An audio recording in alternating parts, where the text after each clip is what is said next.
Hi there guys, I hope you are having a good day. Now, Anthony Joshua is set to spar Joyce in preparations for his fight with Kubrat Pulev. Eddie Hearn has confirmed that that will happen. Now, obviously Joyce and Anthony Joshua have sparred many rounds previously on the GB team when they were in the amateur ranks. So it will be nothing new for both of them, but I wouldn't imagine they have sparred recently. But Joyce will be there to help Anthony Joshua prepare for Kubrat Pulev, and likewise Anthony Joshua will help Joyce prepare for Daniel Dubois. Now, Anthony Joshua's fight with Pulev is more set in stone than Joyce versus Daniel Dubois. That fight is kind of up in the air at the moment. It was going to happen October 24th, but then it was moved, potentially for a November date. But considering crowds aren't going to be coming back likely this year, it will probably be pushed back again. No date at the moment, that is still pending. But still, both of them will meet up and have a sparring session or sparring sessions as they prepare for their next respected fight. Obviously, Anthony Joshua's is kind of set. It's not like set in stone at the moment, but ultimately we do know it will be December 12th. Not confirmed, but it is going to be very, very soon, with or without fans.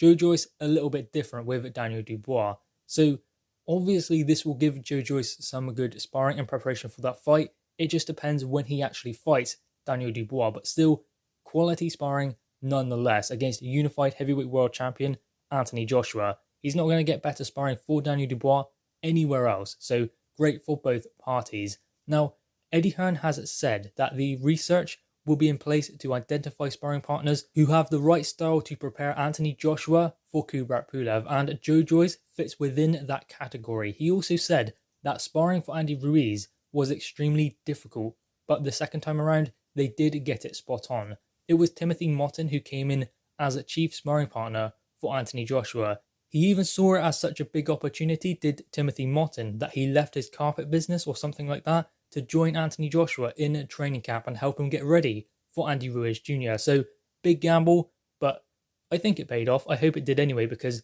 that is incredible. Great story, leaving his carpet business to do the thing he loves. Boxing, training with Anthony Joshua to prepare the heavyweight champion of the world, or future heavyweight champion of the world, two-time, for his fight with Andy Ruiz Jr. So that's a great story there. And Timothy Motton explained that Anthony Joshua was extremely resilient in the sparring, and if he got hit with certain shots, he wouldn't get hit with that same shot again. So that just goes to show how resilient Anthony Joshua was in that training camp for Andy Ruiz and left no stone unturned. Everything was taken into account, and I would imagine that will be the same for Kubrat Pulev, because Pulev is a different opponent to Andy Ruiz Jr., but he himself represents a different challenge than many other fighters. So the search for sparring partners will be for tall, rangy styles. But the notion that Anthony Joshua needs to find a tall, rangy style that will replicate Kubrat Pulev, and this will be easier than Andy Ruiz Jr. to replicate. I don't agree with that so much, because I believe that they have more time, so that means they will be able to locate more sparring partners who suit the style of Kubrat Pulev, like they did in the Ruiz rematch, because Pulev's style is more difficult to replicate than many people may believe, because Pulev's style is not just a tall, rangy style. It is in fact like a amateur-esque style, coupled and merged with a pro style. He's bouncy, paws with the jab, and he looks to score points with his shots. He can be devastating as well and get the knockout, but ultimately he does look for scoring blows. So it is very amateur-esque, and he does stay right there in front of his opponent, applying pressure, whether he's hurt or not. So he's going to be right there in front of Anthony Joshua for the whole night. That's where Joyce comes in, because Joyce is a pressure fighter, and I believe that Kubrat Pulev does also like to apply the pressure. He doesn't like going backwards, he likes going forwards. So while maybe Kubrat Pulev's style might seem easier to replicate than Andy Ruiz Jr., it's still going to be difficult to find sparring partners who replicate that style as well as any other, because ultimately Kubrat Pulev does kind of have his own pro style, merged kind of with an amateurish kind of style. So ultimately, this fight for Kubrat Pulev will be just as important in the build-up as the Andy Ruiz Jr. fight. Now, Eddie Hearn has explained that camp is underway for Anthony Joshua versus Kubrat Pulev. Joshua has been training for a couple of weeks and he will soon move up to Sheffield. And Eddie Hearn said, and quote, "I've not seen him this excited for a long time." So Anthony Joshua is keen to get back in there, in the ring, with Kubrat Pulev, which is a positive sign, because we don't want Anthony Joshua looking beyond Kubrat Pulev. This is the big fight at the moment.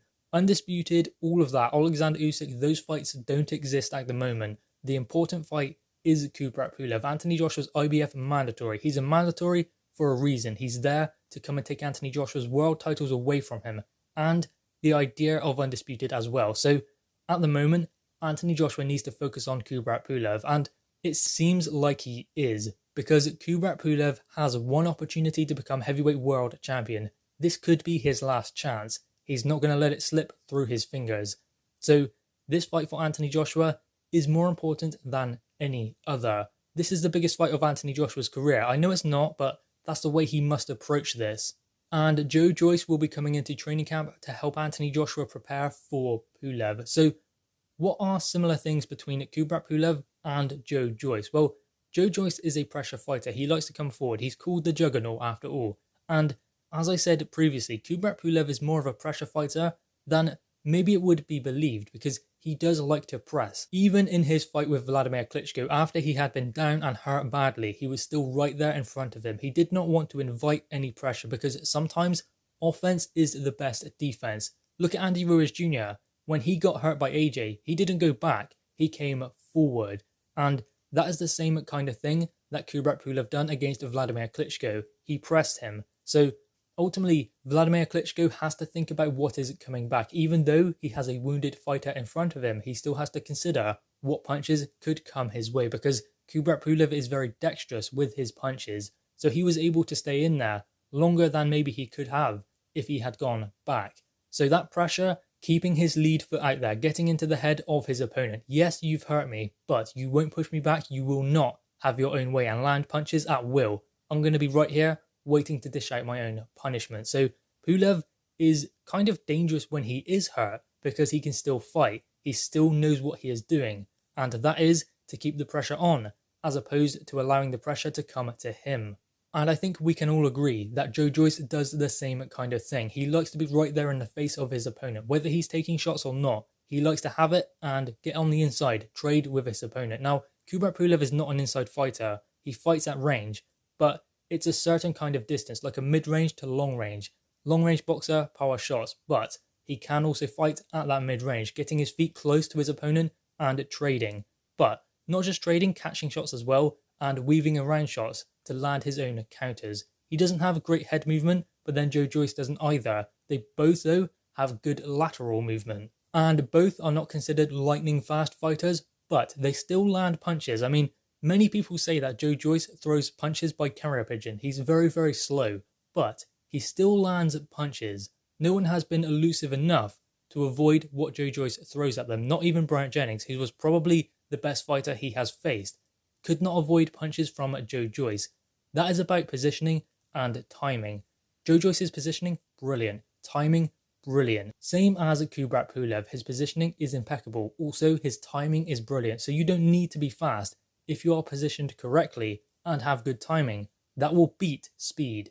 And I think it's safe to say that both Joe Joyce and Kubrat Pulev both have those qualities. So they share similar kind of qualities. Kubrat Pulev, I believe, is more durable than it can be believed. Yes, he got knocked down multiple times against Vladimir Klitschko, but he got up. I know he got dropped in that 5th round heavily, but still, he was continuously hurt, but he was still right there in front of Vladimir Klitschko, ready to dish out his own punishment. So that durability and the heart to stand there in front of a big puncher and still keep taking punches when you have been hurt shows how durable Kubrat Pulev really is, same as Joe Joyce. So Joe Joyce will replicate certain things and aspects of Kubrat Pulev for Anthony Joshua. Guys, anyway, what are your thoughts on this? Make sure you leave your thoughts in the comments below, leave a thumbs up and subscribe if you are new. Thanks guys.